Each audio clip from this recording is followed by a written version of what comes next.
Referee Dave Baker. Dave, are you going to call this one? Is Garozzo, the world number 2, going to end this terrific day for this young Korean? Yeah, I don't think he's ever had a better day in his life. Not the Korean you expect to see on the top of the pile. Generally, it's Jung or Park. Normally, Kweon sort of caps his runs out in the 32s or the 64, so he's had a phenomenal day. They've just been very athletic and very fast. I think Enrico will be too strong. Hasn't started so well, but I think he'll should have the quality to get through this one. Yeah, well, like you say, 32s are sort of the normal placing that we see for this young Korean, but perhaps a sign of a 16 at the Moscow World Championships last year was a sign of things to come. He's clearly confident too. Big flick to the hand, second touch. That's pretty high risk. You get that wrong into the guard, you tend to have a flash coming back at you very quickly. Yeah, committed very hard to that first touch. That's the second touch there.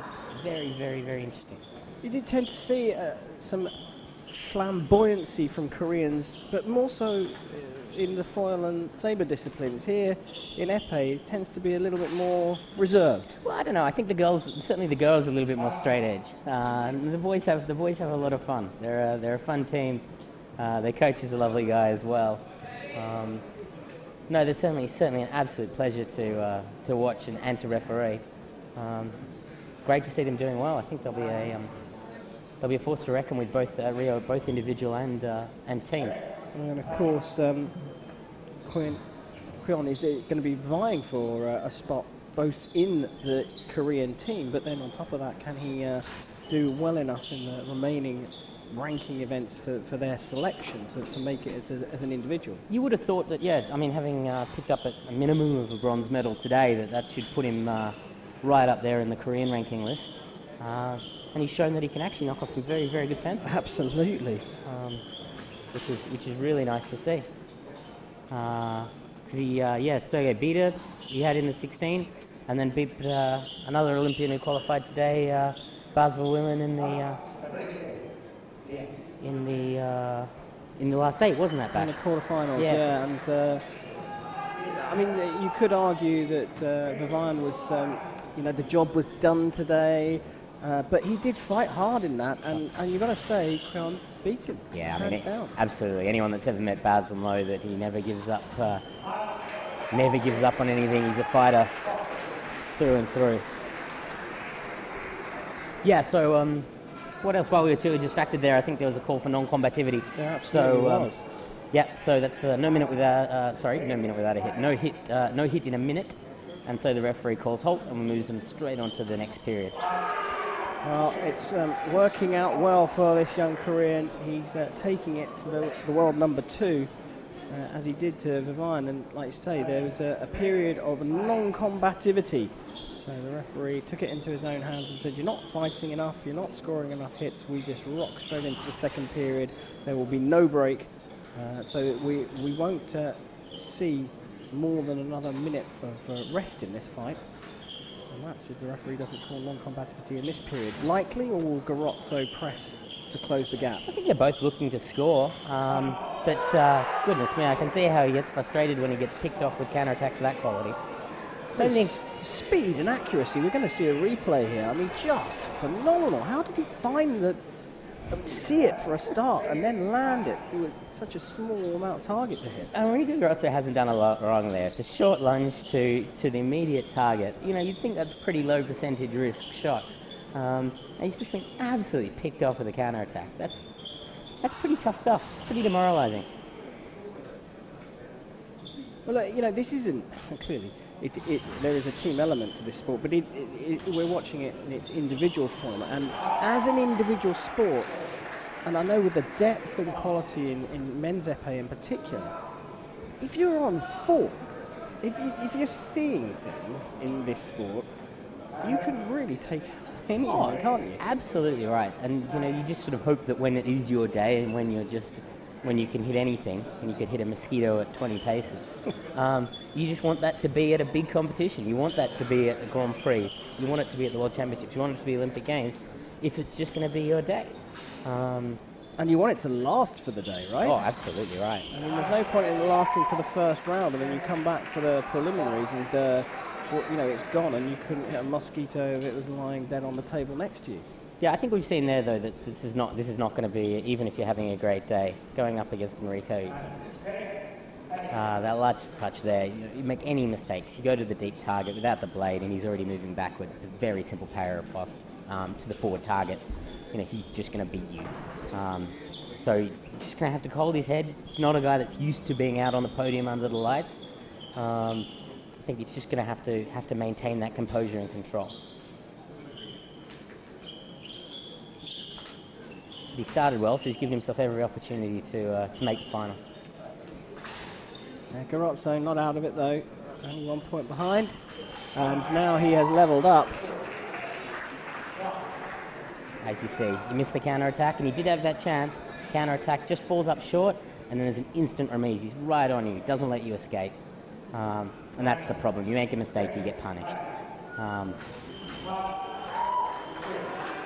it's kind of forced Garozzo into action here, and it is the Italian, world number 2, takes the lead. We see a replay here of the Fleisch attack, and the hit landed by the fencer closest to us. A Fleisch is a French for arrow. That's because you launch yourself with your sword right in front of you. You come off both feet and look a little bit like an arrow. No, that's a perfect example of the Garozzo's athleticism. Big step in by Kweon, and instant flash attack into it that takes him into the lead for the first time.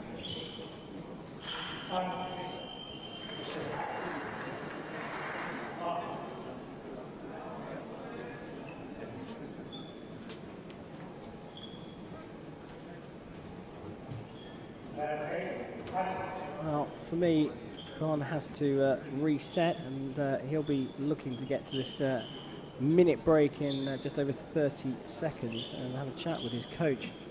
He needs to go back to maybe showing a bit more of that flamboyancy we saw earlier on. Yeah, it's almost, once he sort of got 2 or 3 points up, he reverted to slightly more conventional technique, and again just gets punished for missing. Beautiful distance control from the Italian, stepping out of distance. We'll see here on the replay, just moves out the way, just enough of his body and the added protection of a block with his sword. He's making the distance though. I think he's just, some of those you'd actually generally put down as misses. You know, he's just not getting that right angulation, and as a result, you know, the counter action just hits you, which is a shame because we saw him start so well.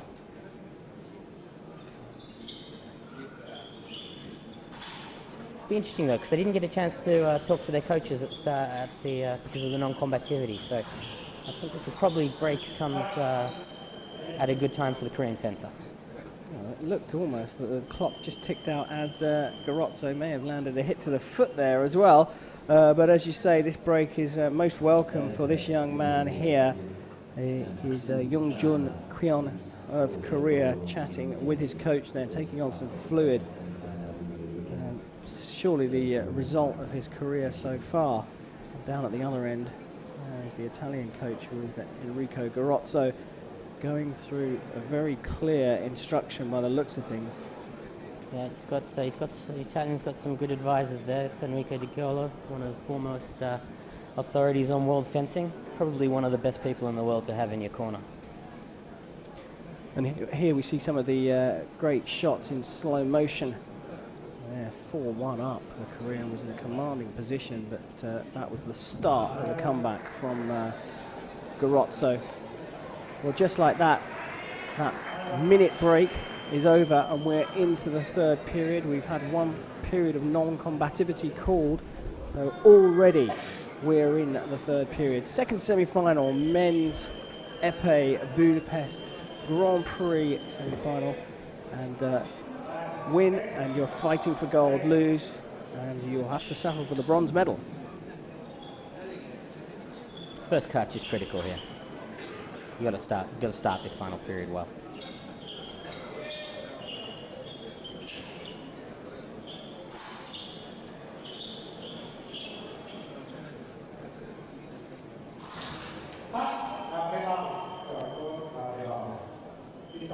Any cards there, or was that completely accidental? Yeah, I mean, the card accidental doesn't really affect whether it's going to be a card or not. It's interesting that, I mean, we've seen a few of those today for avoiding the touch. I think actually it did stop.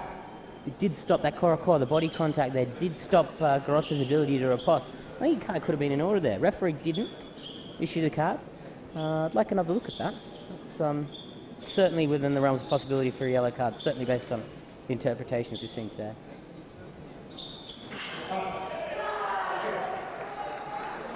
See, that's better.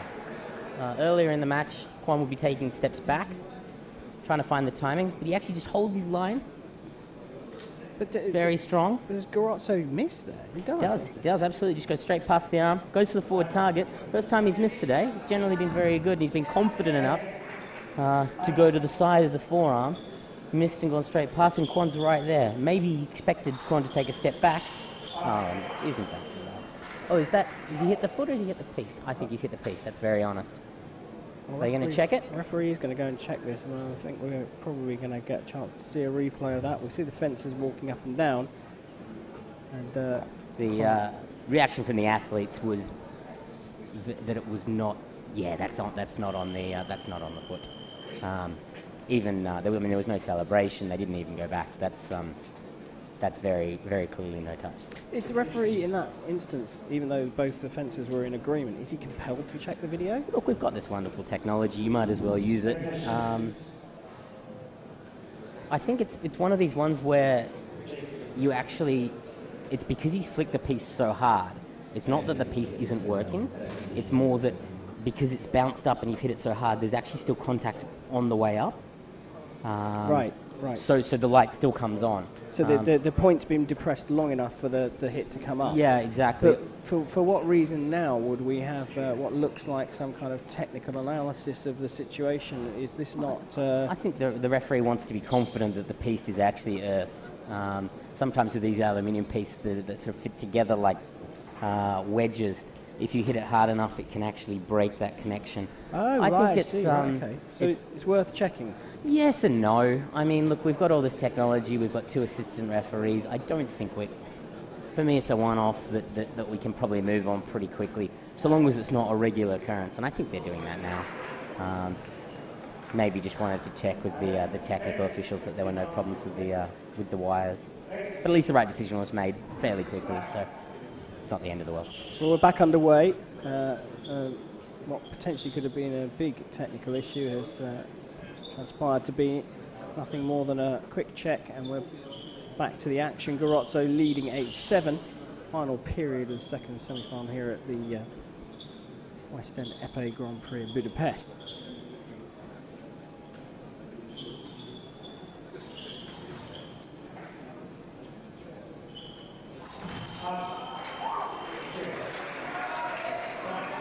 This time that looked to me like Kweon actually tried to smash his opponent's blade out of the way.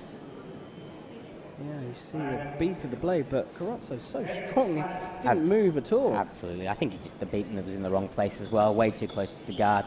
And that just didn't allow him to get that impulse and that acceleration. And also gave Garozzo a pretty good idea of where the blade was so he could finish the counter-attack with opposition. So the idea of the beat is to knock your opponent's point out of line long enough for you to land a hit, and because it was too far down the sword, it just didn't knock the point at all. Right. Yeah. So you only need to be out by fractions of a second, so that's what that tap, that beat on the blade will do.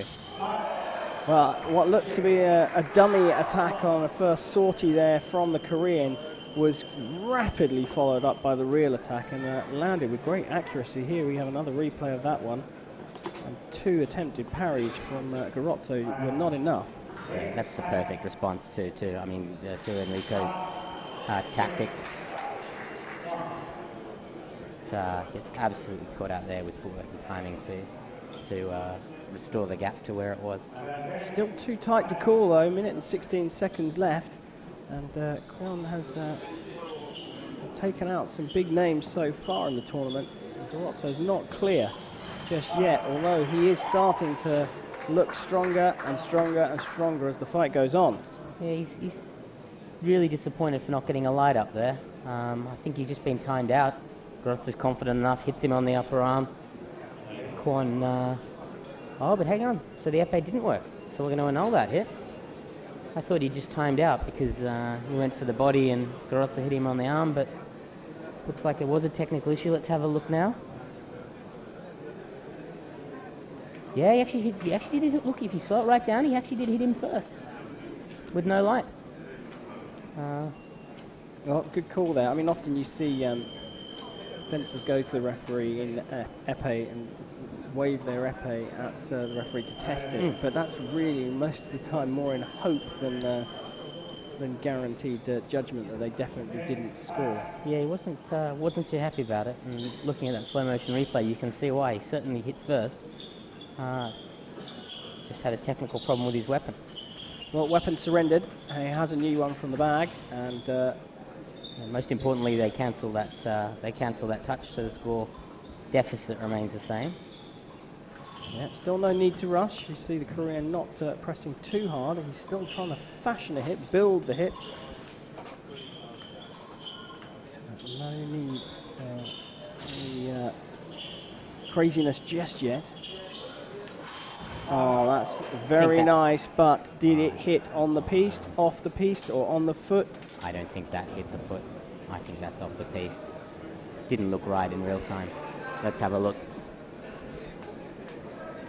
No, it's a piste again. Not even close. Not even close. Well, well, well. What are they going to do now? We had a check of the piste beforehand. They came out, the technicians, had a look at it. Is it just another case of another one-off? It just happens to be the second one-off in this fight, or will the technicians be called back out? I think they're just going to get on with it. It's a shame, though, that brings on a light, because it does, you know, and Enrico Garozzo's clearly missed there. Would have been an opportunity for Kweon to riposte. Yeah, it's not the first technical issue we've had, and maybe associated with the wireless systems there either. It's not foolproof. Well, with 25 seconds left on the clock, the double doesn't mean too much at the moment, although it does edge Garozzo within 4 of the magic score of 15, the winning score of 15. On getting in close, trying to find something, but had to get out of the way pretty rapidly there from Garozzo. Oh, he does do the job. A hard work the Korean did, blocked out with circular seats, but then wasn't able to land. Yeah, just missed that riposte. Did all the work, drew the counter attack. Big circle 6 parry, but just couldn't get that riposte on. Well, now we see in the pressing from the Korean, a hit landing there for Garozzo, and now we have a video appeal. I think it's in vain. They're not past each other. Perfectly entitled to hit. That's fine. I think that, I can't speak for my colleagues down there, but I think that's going to be awarded as a touch. They've got to be completely past each other. You can see on that slow-mo replay, they're not past each other. No, the only other thing that you could think of is that they're complaining about Garozzo using his back arm, but his back arm is well out of the way. No, he's a very, referee is going to award that touch. No, he's a very fair fencer. Gets his back arm completely out of the way. That's exactly how you should be doing it. Absolutely, and you could see that very clearly. So now Garozzo lands on the counter as the Korean's forced to come out of the blocks hard and fast. And Garozzo is 1 point away from making it to the gold medal match, where he'll face Gautier Grumier. And that is it. Kweon concedes. So it is Garozzo.